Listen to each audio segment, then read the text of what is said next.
Hello বন্ধুরা, তো actually আপনারা নিশ্চয় জানুন যে একটা ছোট বাচ্চা আজ কয়দিন থাকি নিখোঁজ হয়ে গেছে পানিত পড়ার জন্য।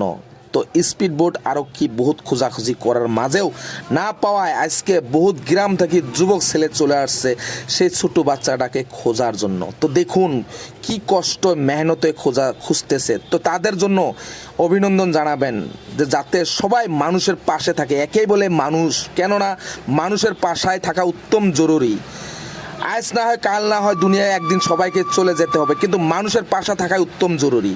তো প্লিজ সবাই ভিডিওটা শেয়ার করবেন এবং কমেন্ট করবেন। এর সাথে পুরা দিনটা খোঁজার মাঝেই কিছুক্ষণ পরে সেই ছোটো বাচ্চাটাকে বাগাপাড়া ব্রিজের তলে সেই ছোটো বাচ্চাটাকে পাওয়া গেছে।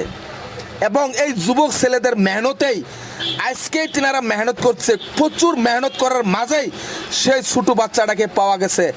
তো খুবই ভালো লাগছে। এবং সেই যুবক ছেলেরে এবং আরক্ষী বাহিনীদের তাদের জন্য একটা কমেন্ট করবেন, তাদেরকে একটা অভিনন্দন জানাবেন, তাদেরকে জন্য একটা দোয়া করবেন যাতে প্রতিদিন মানুষের পাশে যাতে তারা দাঁড়াইতে পারে।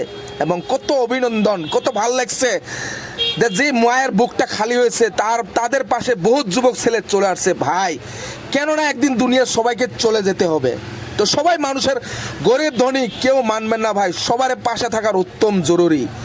এই দুনিয়া কিচ্ছুই নেই ভাই, কত মেহনতে কত কষ্টয় তেনারা সেই বাচ্চাটাকে খোঁজার পরে এবং পায়ের তলে মাটির তলে ঠ্যাং দিয়ে খুদি খুদি সেই বাচ্চাটাকে কিছুক্ষণ পরে সেই বাচ্চাটাকে পাওয়া গেছে। কিন্তু আজকেই তিনারা অ্যাকশন করছে সেই পানিতে এবং জুপিয়ে পড়ছে পানিতে, ঝাঁপ দিছে সেই যুবক ছেলেরা। আজকে মাঝেই সেই যুবক ছোট বাচ্চাকে পাওয়া গেছে। তো খুব ভালো লাগছে, কমেন্ট করুন।